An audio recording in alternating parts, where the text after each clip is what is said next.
Buenas noches, buenos días, queridos amigos, estudiantes y simpatizantes del esoterismo en general.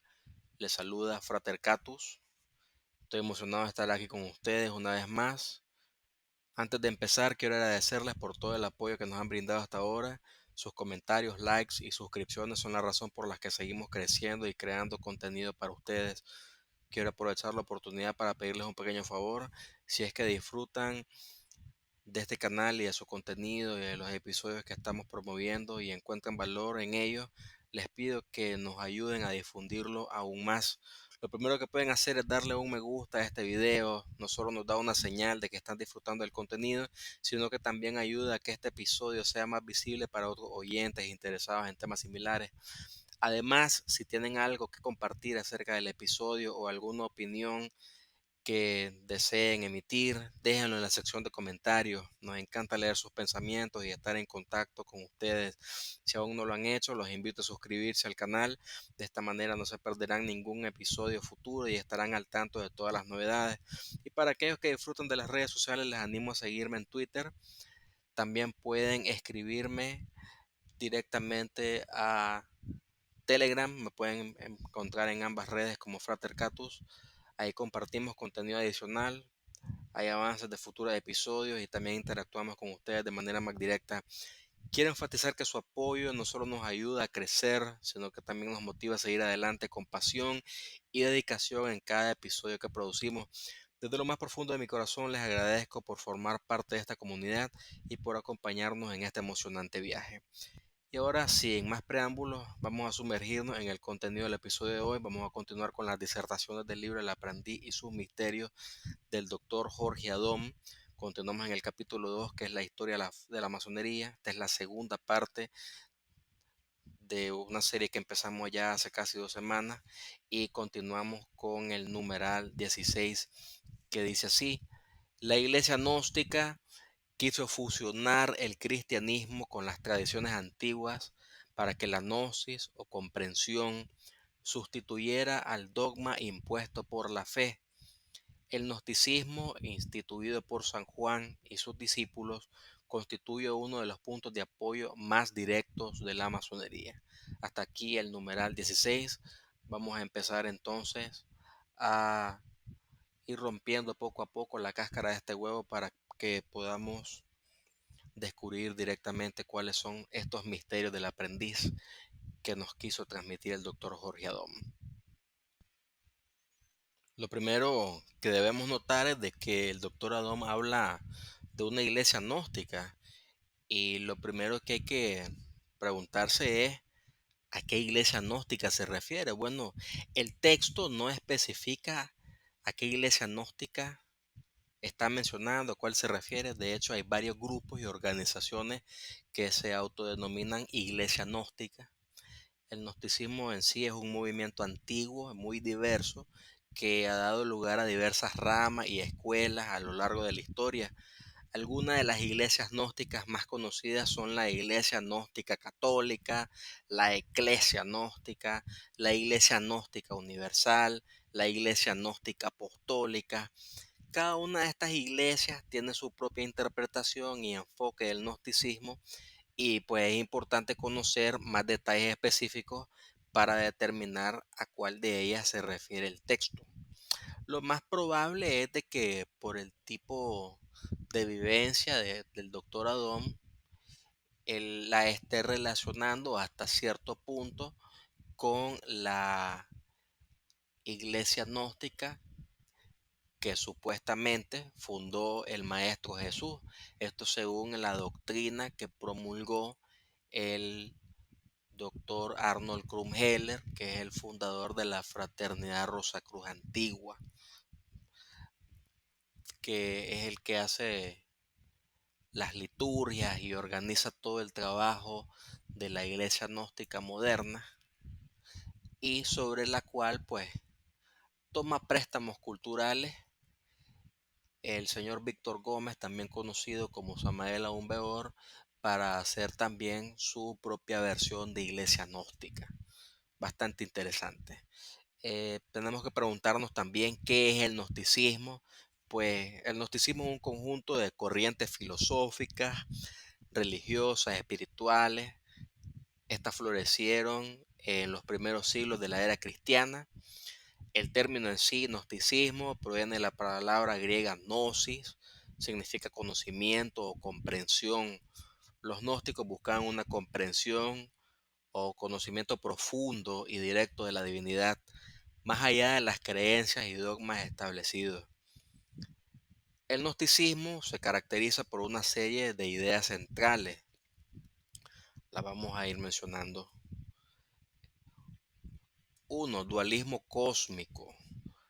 Los gnósticos creían en la existencia de dos principios opuestos e irreconciliables: un Dios supremo, espiritual y bueno, y un Dios creador del mundo material, a menudo considerado como imperfecto o malvado.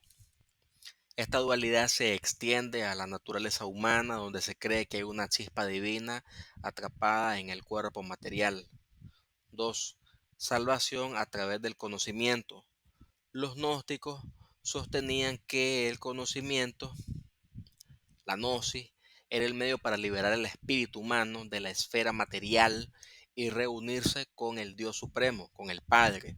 Este conocimiento se consideraba una revelación personal y directa, más allá de la vana creencia, de la fe impuesta por la religión organizada, en otras palabras, y que viene encapsulada en las enseñanzas religiosas convencionales. 3. Importancia del mundo espiritual. Para los gnósticos, el mundo material era visto como ilusorio, imperfecto y pues en general lleno de sufrimiento. En contraste, ellos enfatizaban la realidad del mundo espiritual y buscaban trascender la realidad física para alcanzar la verdadera esencia divina. 4. Mitología y simbolismo. El gnosticismo empleaba una variedad de mitos y simbolismos para expresar sus enseñanzas. Estos mitos a menudo involucraban figuras arquetípicas como el demiurgo, como creador del mundo material, y relatos de la caída y de la redención del hombre. Es importante destacar que el gnosticismo no era una tradición uniforme, sino que existían diferentes corrientes y sistemas de creencias dentro de él. Algunas de las formas más conocidas de gnosticismo incluyen el setianismo, el valentinianismo y el mandeísmo. Además, las enseñanzas gnósticas influyeron en otras corrientes filosóficas y religiosas de la época, y su legado se puede encontrar en diversas tradiciones esotéricas y místicas a lo largo de la historia. Entonces, esto nos va a dejar las siguientes preguntas. ¿Cómo fue que los gnósticos quisieron fusionar el cristianismo con las tradiciones antiguas? Bueno, los gnósticos buscaron fusionar el cristianismo con las tradiciones antiguas al intentar combinar elementos de ambas corrientes de pensamiento. El gnosticismo, como una corriente filosófica y religiosa, tenía sus raíces en la filosofía y la espiritualidad de las tradiciones antiguas, como el platonismo, el hermetismo y diversas corrientes místicas. Su objetivo era reinterpretar las enseñanzas cristianas a la luz de estas tradiciones más antiguas y presentar una comprensión más profunda y esotérica de la fe cristiana. Al hacerlo, buscaban reemplazar el dogma impuesto por la fe con la gnosis o comprensión personal y directa de la divinidad. Ahora, fue el gnosticismo instituido por San Juan, como lo menciona el doctor Adón en el libro. No, el gnosticismo no fue instituido por San Juan. Además, cabe destacar de que el doctor Adón no especifica a qué San Juan se refiere, si a San Juan Bautista o a San Juan Evangelista. Entonces, el gnosticismo como corriente de pensamiento espiritual y filosófica se desarrolló en los primeros siglos de la era cristiana y se basa en la creencia de que el conocimiento es la clave para la salvación del alma. Si bien algunos aspectos del pensamiento gnóstico pueden encontrarse en los escritos de San Juan, evangelista, claro, no se puede atribuir su institución o origen a este apóstol. San Juan fue uno de los 12 apóstoles del Maestro Jesús y es conocido por ser el autor de varios escritos importantes en el Nuevo Testamento, incluyendo el Evangelio de San Juan, las epístolas de San Juan y el Apocalipsis. Si bien en algunos textos gnósticos se menciona personajes como Juan el Amado o Juan el Solitario, estos no son generalmente identificados con el apóstol Juan mencionado en la Biblia. El gnosticismo tuvo múltiples orígenes y evolucionó a través de diversas corrientes de pensamiento, algunas influenciadas por el cristianismo, pero también con influencias de otras religiones y filosofías antiguas. A lo largo de los siglos, los gnósticos desarrollaron una amplia variedad de enseñanzas y creencias, lo que llevó a una gran diversidad dentro del movimiento gnóstico. Ahora, ¿qué es la fe gnóstica? La fe en el contexto del gnosticismo se refiere a un conocimiento interior y directo, una experiencia espiritual y trascendental de la realidad divina. Es la comprensión profunda y personal de la verdad espiritual que va más allá de la simple aceptación intelectual de dogmas o enseñanzas religiosas. La fe gnóstica se basa en la búsqueda de la gnosis, que es la revelación interior y el conocimiento íntimo de la divinidad y la realidad última.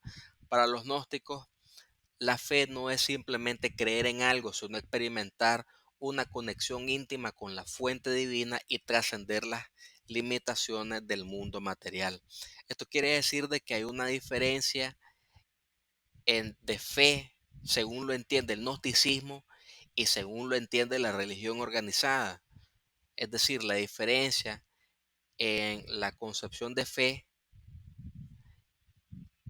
gnóstica y la fe según la religión tradicional se puede ver como que el gnosticismo lo acepta como un conocimiento revelado y la religión lo ve meramente como una creencia. La religión no puede comprobar realmente sus postulados, mientras que el gnosticismo plantea que se tienen que comprobar para poder ser aceptados. Esta diferencia es abismal por completo.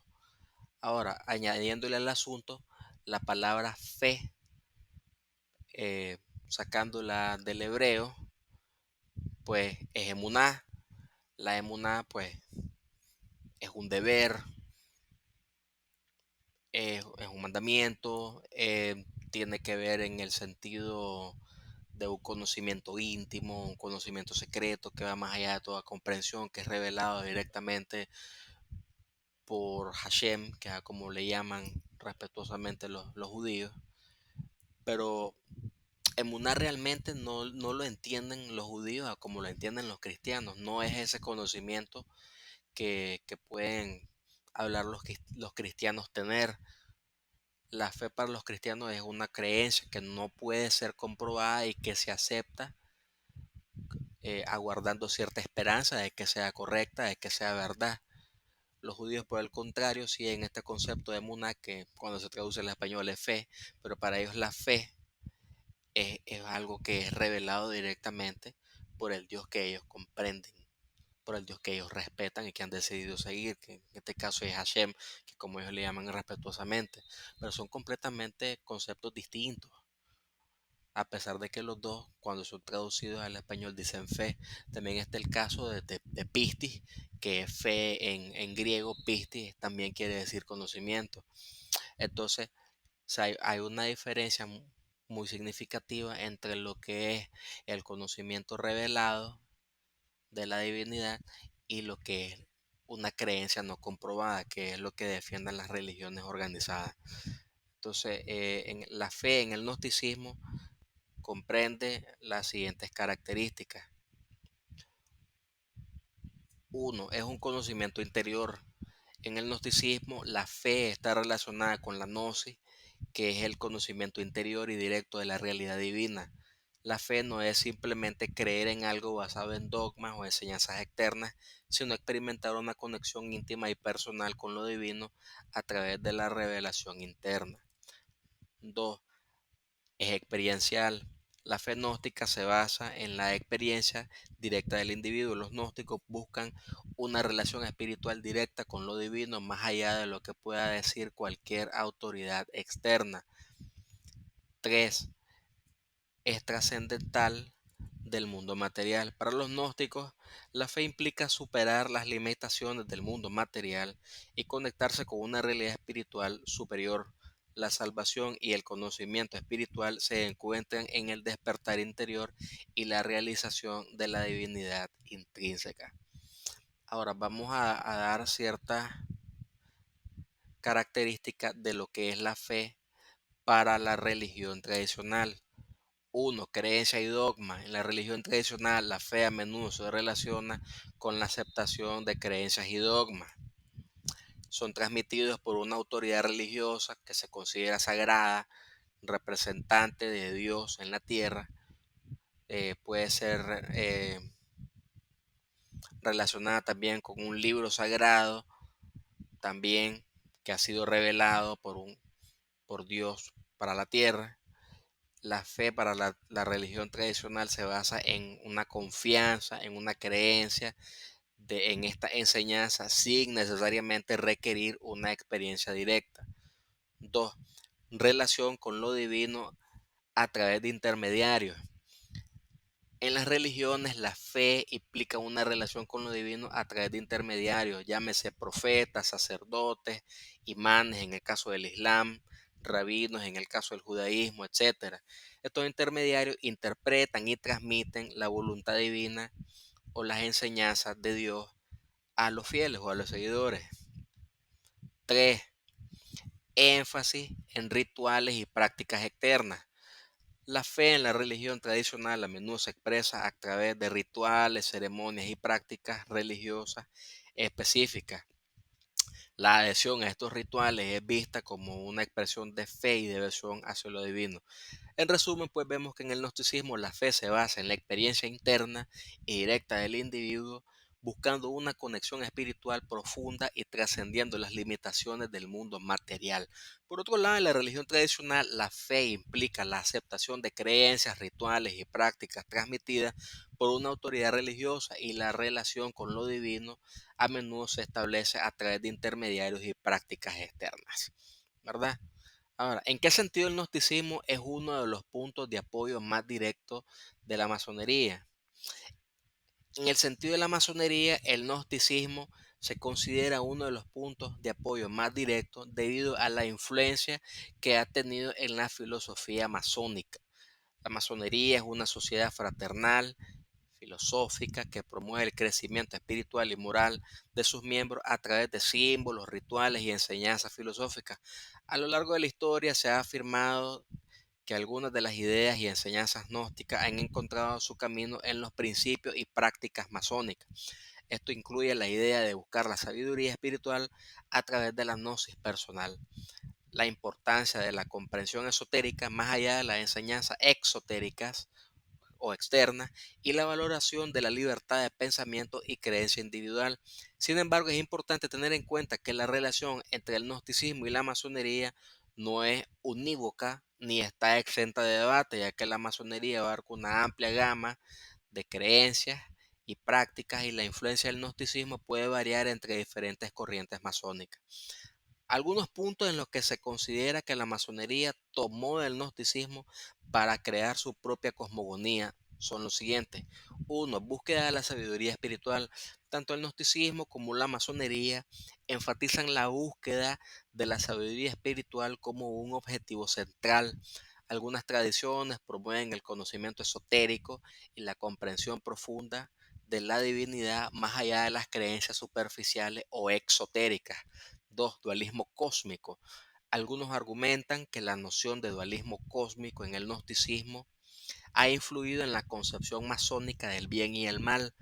La idea de fuerzas opuestas y la lucha entre la luz y la oscuridad se pueden encontrar en la cosmogonía masónica, reflejando la influencia gnóstica. 3. Influencia del simbolismo. Tanto el gnosticismo como la masonería hacen uso extensivo de simbolismo en su enseñanza. Ambas tradiciones emplean símbolos y alegorías para transmitir significados ocultos y enseñanzas esotéricas. 4. Buscar la chispa divina dentro del individuo. El gnosticismo considera que hay una chispa divina atrapada dentro del ser humano, y la masonería también promueve la idea de que cada individuo tiene un potencial divino que debe ser realizado a través del desarrollo moral y espiritual. 5. Importancia de la gnosis personal. El gnosticismo enfatiza la importancia de la gnosis, es decir, la experiencia directa y personal del conocimiento divino. En la masonería se busca la iluminación personal a través de la experiencia ritualística y la contemplación de los símbolos, lo que podría reflejar una influencia gnóstica en la valoración de la experiencia individual. Hasta aquí las disertaciones del numeral 16 y vamos entrando en el numeral 17 que dice a continuación el doctor Adón: la cábala y la alquimia de las antiguas tradiciones orientales también tienen, como veremos más adelante, relaciones íntimas con la masonería. La cábala trata del valor místico de los números y las letras del alfabeto, que encierran en sí muchos significados metafísicos y espirituales. La alquimia, atribuida a Hermes Trismegisto, trata de la piedra filosofal, que tiene mucha semejanza con la piedra bruta, que todo masón debe convertir en piedra cúbica. Además, la alquimia trata de la transmutación de los metales inferiores en superiores, como el plomo en oro, y de la búsqueda del elixir de larga vida o de la panacea universal, símbolo de la realización espiritual, que es el objeto de la iniciación interna, por medio de la cual las facultades inferiores y bajas se transforman en superiores. El oro puro significa la iluminación y el elixir de larga vida significa la verdad que hace libre. Todos estos símbolos herméticos tienen por objeto el perfeccionamiento del individuo y el mejoramiento de la humanidad. Vamos a entrar entonces en lo que son las disertaciones del numeral 17, explicando lo que es la relación entre la cábala y la alquimia con la masonería. Pues la relación íntima implica que existen conexiones y similitudes entre estas tradiciones. La cábala es un sistema esotérico y místico judío que involucra la interpretación y comprensión de textos sagrados como la Torá a través de símbolos y números. Por otro lado, la alquimia es una antigua tradición filosófica y práctica que busca la transformación y perfección del individuo y la materia a través de procesos simbólicos y alquímicos. En el contexto de la masonería se ha argumentado que la influencia de la cábala y la alquimia se puede encontrar en la simbología, los rituales y la enseñanza filosófica de la masonería. Estos sistemas proporcionan un marco simbólico y metafísico que se entrelaza con las creencias y prácticas masónicas, lo que permite un enfoque más profundo y esotérico del crecimiento espiritual y moral. ¿Cuál es el valor místico de los números según la cábala y su relación con la masonería? Se menciona que la cábala trata del valor místico de los números y las letras del alfabeto y que encierran significados metafísicos y espirituales. Esto es relevante para la masonería, ya que la masonería utiliza simbolismos numéricos y alfabéticos en su cosmología y enseñanza. En la masonería, los números y las letras tienen significados simbólicos y ocultos. Se cree que cada número y letra posee un valor espiritual y metafísico asociado, que puede transmitir enseñanzas profundas y verdades universales. Los masones pueden estudiar y meditar sobre estos símbolos numéricos y alfabéticos para obtener una comprensión más profunda de la realidad y su propio crecimiento espiritual. En resumen, la cábala y la alquimia se consideran relacionadas íntimamente con la masonería debido a las similitudes en su enfoque simbólico, esotérico y místico. La masonería adopta elementos de la cábala y la alquimia en su cosmología y prácticas, permitiendo un camino de búsqueda espiritual y autodesarrollo a través de símbolos numéricos y alfabéticos con significados metafísicos y espirituales. Ahora, vamos a hablar acerca de lo que es la piedra bruta, la piedra cúbica y su relación con la piedra filosofal. Ahora, para poder entrar en estos temas, tenemos que mencionar un poquito lo que es el contexto del doctor Adón. El doctor Adón fue miembro de la fraternidad Rosacruz Antigua, fundada por Arnold Krumheller, también conocido como el venerable maestro Viracocha. También fue masón, también fue miembro de la iglesia gnóstica que fundara Arnold Krumheller. Y Arnold Krumheller tenía una enseñanza muy peculiar que usualmente creen que son cosas que se inventó Samael Aun Weor, pero que Samael Aun Weor las toma prestadas del maestro Wiracocha. Wiracocha promulgaba un sistema de iluminación basado en prácticas de magia sexual. Y eso es lo que vamos a entender por piedra filosofal. Cómo se va construyendo poco a poco esta piedra filosofal adentro del organismo al suprimir el orgasmo y al suprimir también lo que es el desgaste seminal en el hombre y el desgaste de fluido orgásmico de parte de la mujer. Y lo vamos a empezar explicando poco a poco. Pero primero vamos a explicar la relación entre piedra bruta y piedra cúbica con la piedra filosofal de los alquimistas, desde una perspectiva simbólica y metafórica. En la masonería, la piedra bruta representa al individuo en su estado original no perfeccionado. Se refiere a las imperfecciones y limitaciones que cada persona lleva consigo. La piedra bruta simboliza la condición humana y las cualidades no desarrolladas o ignoradas de un individuo. Por otro lado, la piedra cúbica, también conocida como piedra perfecta o piedra acabada, es un símbolo masónico que representa la piedra que ha sido pulida y trabajada hasta alcanzar su forma y perfección final. Es el resultado del proceso de transformación y mejora personal que los masones buscan a través de su trabajo ritual y moral. La piedra filosofal en la alquimia se considera un objetivo supremo y una sustancia mística que representa la transformación y la realización espiritual. Se cree que la piedra filosofal tiene la capacidad de convertir los metales inferiores en oro y simbólicamente se asocia con la perfección espiritual y la unión con lo divino. En la relación entre estos conceptos se establece una correspondencia simbólica entre la piedra bruta y la piedra filosofal. La piedra bruta representa el estado original e imperfecto del individuo, mientras que la piedra filosofal representa la perfección y la transmutación espiritual.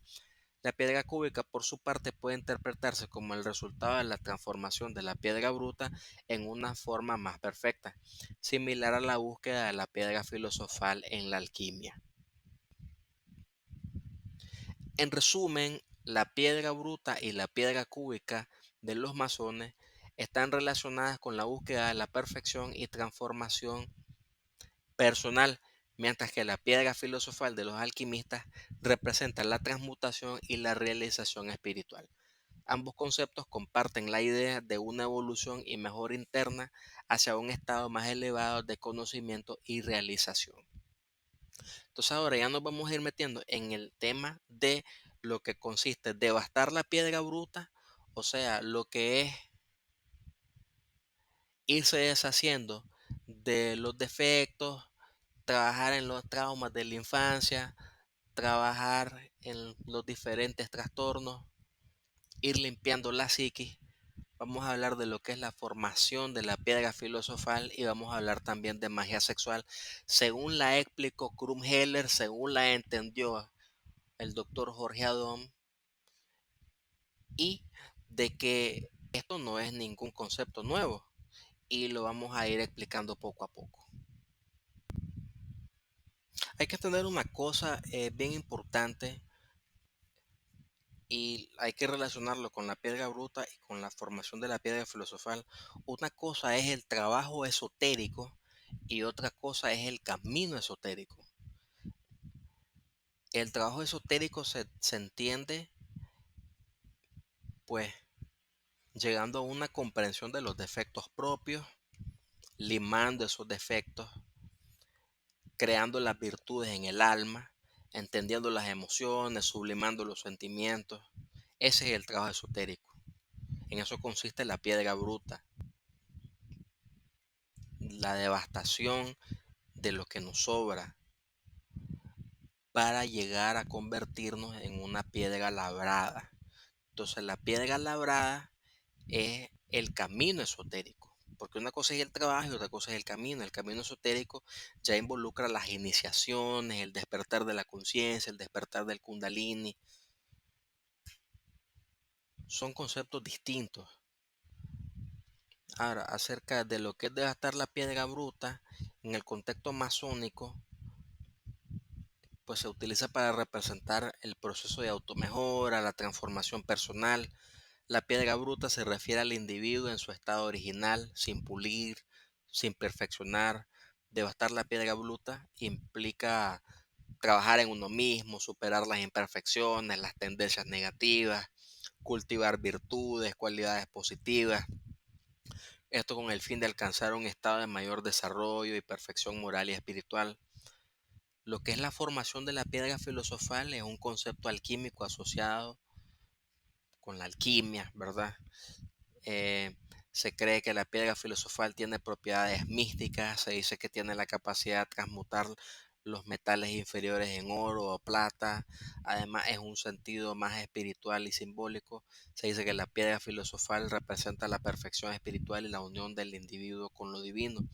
La formación de la piedra filosofal implica un proceso alquímico interno de purificación y transformación espiritual para alcanzar ese estado elevado de conocimiento y sabiduría. Ahora, ¿qué tiene que ver estos dos conceptos con lo que es magia sexual? Lo que tiene que ver es que Adón entendía piedra filosofal con magia sexual. Y esto no es ningún concepto moderno. Lo que pasa es de que en Latinoamérica se le ha visto de forma despectiva porque quien lo enseñó más abiertamente es Samael Aún Weor con su versión de gnosticismo. Sin embargo, en países como Estados Unidos e inclusive en Europa es un concepto tenido muy en alto que estos hermanos practican de forma disciplinada y de forma abierta. Ahora, quien se quiera adentrar en estos temas, pero no lo quiera hacer ni de la mano de Arnold Krumheller, Wiracocha, ni de la mano de Samael Aún Weor, que son los que más lo difundieron en Latinoamérica, porque ese es el problema que tenemos los latinos. El latino no cree en la palabra de otro latino, pero sí cree en la palabra de un americano, de un europeo. Entonces está bien, no hay problema. Lo importante es que se difunda la enseñanza, no importa quién la haya difundido. Entonces les voy a recomendar un autor, lamentablemente ya falleció, su nombre es Donald Michael Craig y está su libro de magia sexual moderna. Está disponible solamente en inglés hasta donde yo sé, es Modern Sex Magic. Y también está su otro libro, Tantra Moderno, Modern Tantra. En estos dos es donde se enseña lo que es la sublimación de las energías sexuales para la elaboración de la piedra filosofal esotérica. Y eso es de lo que vamos a hablar brevemente ahorita. La magia sexual es un término que se refiere a la utilización consciente y controlada de la energía sexual con fines espirituales y místicos. Es una práctica que se encuentra en diversas tradiciones esotéricas y religiosas. La magia sexual busca canalizar y dirigir la energía sexual hacia el logro de un mayor conocimiento, equilibrio y transformación personal. Se considera una práctica poderosa para despertar la conciencia, elevar la energía y alcanzar estados alterados de conciencia. Ahora, ¿cuál es la relación entre tantrismo y magia sexual? La relación entre el tantrismo y la magia sexual se basa en el enfoque del tantra, en la integración y el uso consciente de la energía sexual como una herramienta para la transformación espiritual y la expansión de la conciencia. El tantrismo es una antigua tradición espiritual originada en la India que busca la unión de lo divino y lo terrenal a través de las de prácticas y rituales que incluyen la meditación, la visualización, la adoración de deidades y la exploración de la energía sexual. En el tantrismo, la sexualidad se considera una fuerza poderosa y sagrada que puede ser canalizada y sublimada hacia estados de mayor conciencia y trascendencia. La magia sexual, por otro lado, es una práctica que utiliza conscientemente la energía sexual con fines mágicos y espirituales. Se basa en el entendimiento de que la energía sexual es una fuerza creativa y transformadora que puede ser dirigida y utilizada para lograr diferentes objetivos como la sanación, la manifestación de deseo o la expansión de la conciencia. En el contexto del Tantra, la magia sexual se integra dentro de las prácticas tántricas como una forma de alcanzar la unidad con lo divino y experimentar una conexión más profunda con la pareja y con el universo, a través de técnicas como la respiración consciente, la visualización, el control de la energía sexual y el enfoque en los chakras, centros de energía en el cuerpo. Se busca despertar y elevar la energía sexual para su transmutación en estados de conciencia superiores y la realización de la unidad trascendental. Es importante destacar que tanto el tantrismo como la magia sexual requieren un enfoque consciente, un respeto mutuo y un consentimiento claro entre los participantes. Estas prácticas son consideradas sagradas y deben ser abordadas con responsabilidad, ética y un entendimiento profundo de sus principios y enseñanzas. En resumen, la relación entre el tantrismo y la magia sexual se basa en la integración y el uso consciente de la energía sexual como una herramienta para la transformación espiritual y la expansión de la conciencia. Ambas tradiciones reconocen la potencia y la sacralidad de la energía sexual y buscan canalizarla de manera consciente y respetuosa hacia la realización de estados superiores de conciencia y la conexión con lo divino.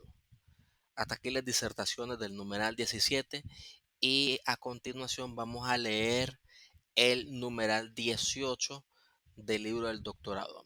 Y dice así: los templarios durante el siglo XIII y la fraternidad Rosacruz hasta el siglo XVII influyeron en la mentalidad europea. La orden de los templarios nació de las cruzadas y del contacto que tuvieron los orientales con los místicos de Oriente, depositarios de antiguas tradiciones esotéricas. Como orden fue fundada en 1118 por dos caballeros franceses, Hugo de Paens y Godofredo de Saint-Omer, con el fin de proteger a los peregrinos que iban a Jerusalén después de la primera cruzada. Los caballeros hacían los tres votos de pobreza, castidad y obediencia. Esta orden del templo tenía sus secretos iniciáticos y ellos fueron el pretexto para las acusaciones que se les hicieron a fin de despojarlos de sus inmensas riquezas, aunque otros autores afirman que la degeneración y la desmedida ambición de los templarios causaron sus desgracias, y algo de verdad puede haber en tal afirmación. En 1307, Felipe IV el Hermoso, rey de Francia, con la ayuda del Papa de Roma, torturó brutalmente a los templarios después de abolir la Orden del Templo. Luego, en 1314, esos actos bárbaros culminaron con la muerte del gran maestro de los templarios, que fue quemado vivo frente a la Catedral de Nuestra Señora de París. Hasta aquí el numeral 18 y vamos a empezar con nuestras disertaciones del numeral 18 y vamos a hablar acerca de lo que son los templarios y la fraternidad Rosacruz. La influencia de los templarios y la fraternidad Rosacruz en la mentalidad europea durante el siglo XVII puede ser analizada desde diferentes perspectivas. A continuación, vamos a presentar algunas formas en las que podrían haber influido. 1. Legado histórico y mitos. Tanto los templarios como la fraternidad Rosacruz dejaron un legado histórico y cultural que generó interés y curiosidad en la sociedad europea. La misteriosa historia de los templarios y su posterior supresión despertaron especulaciones y teorías de conspiración, lo que llevó a la formación de mitos y leyendas que influyeron en la imaginación popular. Por su parte, la fraternidad Rosacruz con su enseñanza y tradiciones alquímicas y esotéricas, también generó interés y fascinación en aquellos interesados en el misticismo y la espiritualidad. 2. Influencia filosófica y espiritual.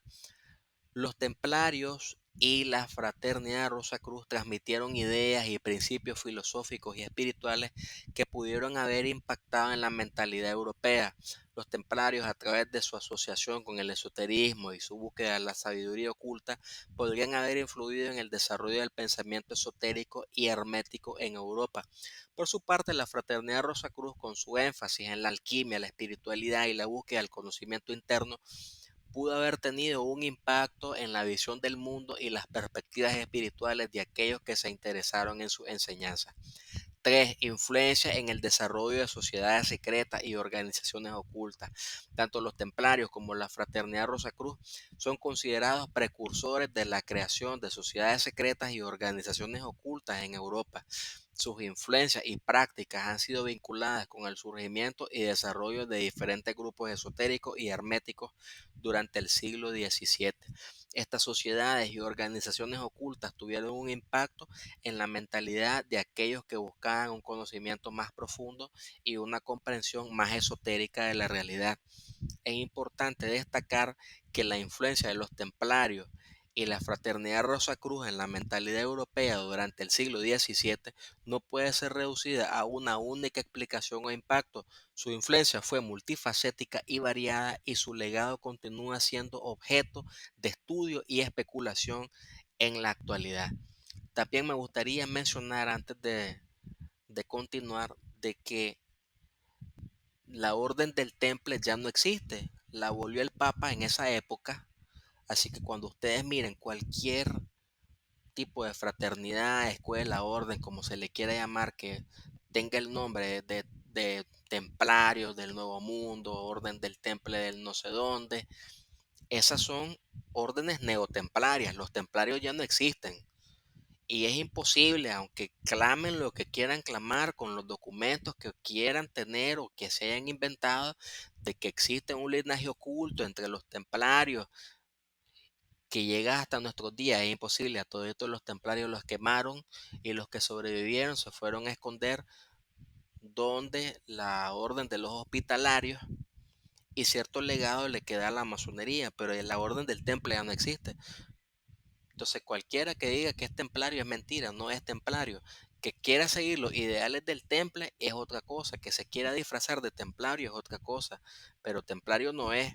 El templario estaba a la disposición de la Iglesia Católica, y los templarios de estos días, aparte de que desprecian a la Iglesia Católica, no siguen al 100% lo que son los ideales del temple de esa época, empezando de que no están protegiendo ningún camino hacia Jerusalén. Desde ahí no son templarios.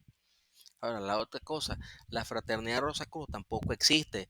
Eso fue un movimiento para perfeccionar el arte, renovar la ciencia, promulgar la mística, que la filosofía tuviera nuevos avances, pero el siglo XVII no pasó.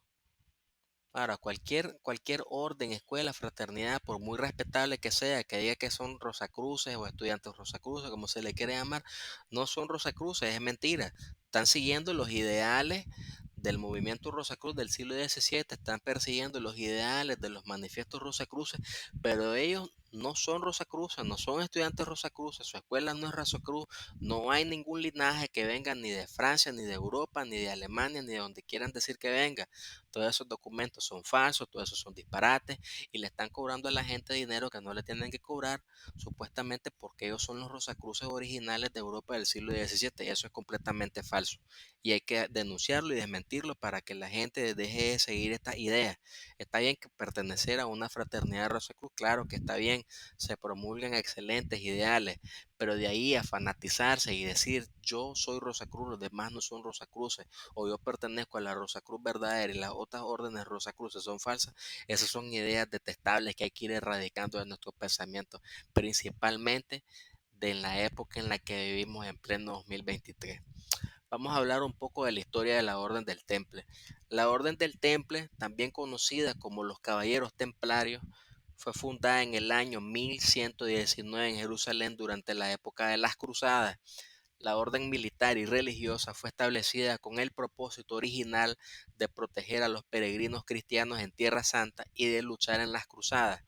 Los fundadores de la Orden del Temple fueron Hugo de Payens, un caballero francés, y Godofredo de Saint-Omer. Junto con 8 compañeros caballeros establecieron la orden y se comprometieron a vivir bajo votos religiosos de pobreza, castidad y obediencia. Su sede original fue en el Monte del Templo, en Jerusalén, cerca del antiguo Templo de Salomón, de donde derivan su nombre. La orden creció rápidamente y recibió el apoyo y la protección de la Iglesia Católica y de nobles y líderes europeos. Los templarios se convirtieron en una fuerza militar formidable y desarrollaron una estructura organizativa sofisticada, con su propio sistema de jerarquía y una red de encomiendas y propiedades a lo largo de Europa y Tierra Santa. A medida que la Orden del Temple creció en riqueza y poder, también aumentaron las tensiones con otros poderes y grupos. Los templarios se convirtieron en una organización financiera influyente y adquirieron vastas posesiones y tesoros. Esto atrajo la envidia y los celos y surgieron acusaciones y rumores de prácticas heréticas y secretas. En 1307, el rey de Francia, Felipe IV, quien enfrentaba problemas económicos y tenía deudas con la orden, ordenó la detención de los templarios en su territorio. Se llevaron a cabo arrestos masivos y se confiscaron sus propiedades. Esto marcó el comienzo de una persecución generalizada de los templarios en toda Europa. Los fundadores de la Orden del Temple, Hugo de Payens y Godofredo de Saint-Omer, murieron antes del arresto y la persecución de la orden. A pesar de los esfuerzos de defensa y negación de las acusaciones de herejía y otros delitos, muchos templarios fueron sometidos a tortura y algunos fueron condenados a muerte. La orden fue finalmente suprimida en 1312 por el Papa Clemente V, quien disolvió la orden y redistribuyó sus posesiones a otras órdenes militares. A lo largo de la historia, la Orden del Temple ha capturado la imaginación y ha dado lugar a numerosas especulaciones y mitos, especialmente en relación con tesoros ocultos y conocimientos secretos. La figura de los fundadores, Hugo de Payens y Godofredo de Saint-Omer, ha quedado asociada con la historia y el legado de los templarios. ¿Cuáles eran los cargos de herejía que enfrentaron los templarios? Los templarios fueron una influyente orden militar, religiosa, ¿verdad? A pesar de su inicial reconocimiento y apoyo por parte de la Iglesia Católica y diversas autoridades, enfrentaron graves acusaciones de herejía que eventualmente llevaron a la disolución y persecución de todos sus miembros. Estas son Esto es un resumen, lo que les voy a dar de lo que son los cargos de herejía que enfrentaron los templarios. Uno, acusaciones de adoración de ídolos paganos. Se acusó a los templarios de adorar ídolos paganos o una misteriosa figura de cabeza de hombre que presuntamente representaba a un ídolo. Estas acusaciones se basaban en testimonios obtenidos bajo tortura. Hay diferentes especulaciones que dicen que esta era la cabeza de Juan el Bautista, que en una de las cruzadas ellos se lograron encontrar y que la trajeron hacia el temple y que realizaban ciertos rituales alrededor de ese cráneo. Ahora, posiblemente esa sea la conexión entre lo que era esta adoración de esta cabeza de hombre, esta adoración a ese cráneo que tenían los templarios, con la figura del cráneo que aparece en la masonería, que está presente tanto en la cámara de reflexiones como en la logia, en la mesa del venerable maestro. Pudiera ser que ese es el origen del cráneo que toma la masonería, que de ahí haya salido. Ahora, dos, negación de Cristo. Se afirmó que los templarios negaban a Cristo, escupían y pisoteaban cruces durante sus rituales secretos. Estas afirmaciones también fueron obtenidas mediante tortura y coacción. Tres, besos obscenos. Se dijo que durante la ceremonia de iniciación en la orden, los nuevos reclutas tenían que besar a uno de sus superiores en un lugar considerado obsceno. Sin embargo, muchos historiadores consideran que esto fue simplemente un gesto de sumisión y no necesariamente tenía connotaciones sexuales. 4. Homosexualidad. Se les acusó de practicar la homosexualidad y tener relaciones inapropiadas entre los miembros de la orden. Estas acusaciones se basaron en testimonios obtenidos bajo tortura y nunca se han verificado con pruebas concretas. 5. Contacto con el Islam. Los templarios mantenían contactos comerciales y diplomáticos con musulmanes, lo que sus detractores interpretaron como una traición a la cristiandad. Es importante tener en cuenta que muchas de estas acusaciones surgieron en el contexto de conflictos políticos y económicos, así como de rivalidades entre la Orden del Temple y otras instituciones poderosas de la época. ¿Cuáles eran los votos templarios? Los templarios, al unirse a la Orden del Temple, asumían tres votos fundamentales que regían su estilo de vida y su compromiso con la orden. Estos tres votos eran los siguientes. Voto de pobreza. Los templarios hacían un voto de pobreza que implicaba renunciar a la propiedad individual y a la acumulación de riquezas personales.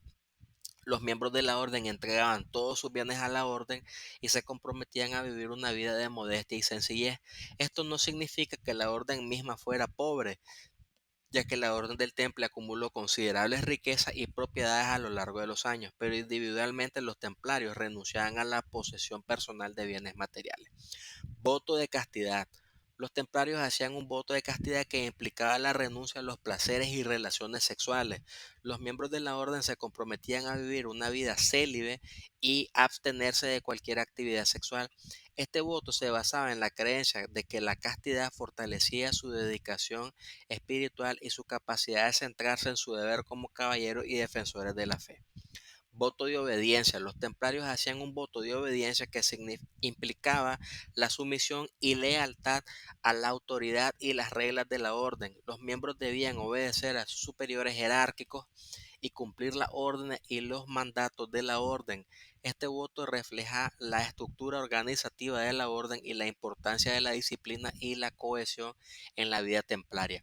Estos tres votos de pobreza, castidad y obediencia eran fundamentales para la vida de los templarios y representaban los principios y valores centrales de la orden.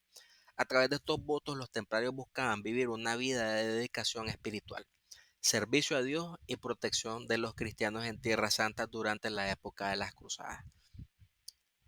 Hablemos de la caída de la Orden del Temple. Esta se debió a una combinación de factores políticos, económicos y religiosos. Vamos a presentar algunas de las principales razones que contribuyeron a la caída de la orden. 1. Riqueza y poder. La orden del templo había acumulado una gran cantidad de riquezas y propiedades a lo largo de los años. Esto generó envidia y codicia por parte de los poderosos de la época, especialmente de monarcas y líderes religiosos que veían a los templarios como una amenaza a su propio poder económico y político. 2. Deudas y conflictos con la corona francesa. Los templarios tenían una relación estrecha con la corona francesa y habían prestado dinero al rey Felipe IV y a otros nobles. Sin embargo, a medida que el rey enfrentaba dificultades financieras, comenzó a ver a los templarios como una forma de aliviar sus deudas. Esto llevó a una serie de conflictos y tensiones que finalmente llevaron a la caída de los templarios. 3. Acusaciones de herejía y prácticas secretas. Surgieron acusaciones y rumores sobre prácticas secretas y heréticas dentro de la orden, incluyendo acusaciones de adoración de ídolos paganos, negación de la fe cristiana. Estas acusaciones, aunque en gran parte infundadas, alimentaron la desconfianza hacia los templarios y sirvieron como base para su persecución. 4. Arresto masivo y tortura de los templarios. En 1307, el rey Felipe IV de Francia ordenó el arresto masivo de los templarios en su territorio. Muchos templarios fueron sometidos a torturas para obtener confesiones y se les acusó de blasfemia, herejía y otros delitos. Estas confesiones obtenidas bajo tortura fueron utilizadas para justificar la supresión de la orden. 5. Influencia papal y disolución de la orden. Bajo presión del rey francés, el Papa Clemente V convocó un concilio en Viena en 1312 donde disolvió oficialmente la Orden del Temple. Aunque algunos templarios fueron absueltos, muchos fueron condenados y la orden fue suprimida. En resultado, la caída de la Orden del Temple fue el resultado de una combinación de factores, incluyendo la codicia por su riqueza, la atención de la corona francesa, las acusaciones de herejías y las prácticas secretas, el arresto masivo y la tortura de los templarios y la influencia papal que finalmente condujo a la disolución de la orden. Luego de hablar todas estas cosas, solo nos resta preguntarnos cuál es la relación entre la orden del templo y la masonería. Bueno, la relación entre los templarios y los masones es un tema controvertido y está envuelto en mitos y especulaciones. Existen teorías que sugieren una conexión histórica o por lo menos simbólica entre ambas órdenes. Es importante señalar que no hay evidencias sólidas que respalden una relación directa y continua entre entre los templarios medievales y la masonería moderna. Entonces, voy a presentarles algunos aspectos que han llevado a establecer una posible relación entre los templarios y la masonería. 1. Leyendas y mitos. La conexión entre los templarios y la masonería a menudo se basa en leyendas y mitos transmitidos a lo largo de los siglos. Se ha especulado que algunos templarios sobrevivientes podrían haberse refugiado en Escocia y que su conocimiento secreto y tradiciones se habían transmitido a los constructores de catedrales y albañiles operativos de la Edad Media, quienes a su vez habrían sentado las bases de la masonería. 2. Símbolos y rituales. Se ha señalado similitud entre ciertos símbolos y rituales utilizados en la masonería moderna y algunos aspectos de la simbología templaria. Por ejemplo, la cruz templaria, un símbolo rojo en forma de cruz patada, ha sido adoptada por algunas logias masónicas. 3. Tradición de la masonería especulativa. A partir del siglo XVII, la masonería comenzó a evolucionar hacia una organización más especulativa, centrándose en la moralidad, la filosofía y la fraternidad en lugar de la construcción física de edificios. En este sentido, algunas corrientes de la masonería especulativa adoptaron símbolos y leyendas relacionadas con los templarios. Es importante enfatizar que estas conexiones son en gran medida especulativas y han sido objeto de controversia y debate entre historiadores y expertos en masonería.